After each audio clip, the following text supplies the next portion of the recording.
भीम को महाभारत का अहम किरदार माना जाता है।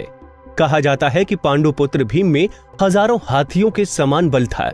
लेकिन क्या आप जानते हैं कि भीम में इतना बल आया कैसे?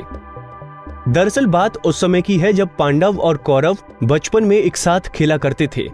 कहा जाता है कि भीम बचपन से ही बड़े साहसी और सभी खेलों में निपुण थे और जो हर खेल में कौरवों को हरा दिया करते थे।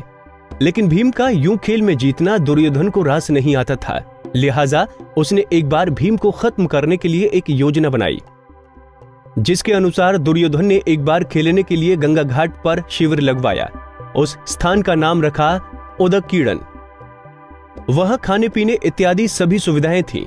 दुर्योधन ने पांडवों को भी वहां बुलाया। एक दिन मौका पाकर दुर्योधन ने भीम के भोजन में विष मिला दिया। विष के असर से जब भीम अचेत हो गए तो दुर्योधन ने दुशासन के साथ मिलकर उसे गंगा में डाल दिया। भीम इसी अवस्था में नागलोक पहुंच गए।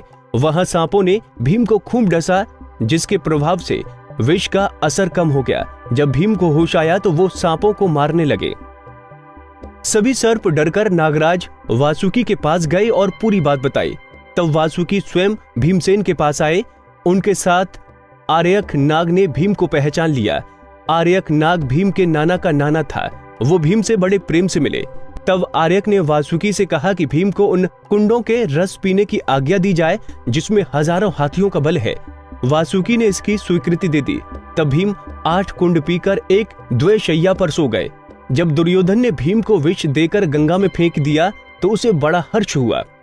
शिविर के समाप्त होने पर सभी कौरव तथा पांडव भीम के बिना ही हस्तिनापुर के लिए रवाना हो गए। पांडवों ने सोचा कि भीम आगे चले गए होंगे। जब सभी हस्तिनापुर पहुंचे तो युधिष्ठिर ने माता कुंती से भीम के बारे में पूछा। तब कुंती ने भीम के न लौटने की बात कही। सारी बात जानकर कुंती व्याकुल हो गई। तब उन्होंने विदुर को बुलाया और भीम को ढूंढने के लिए कहा।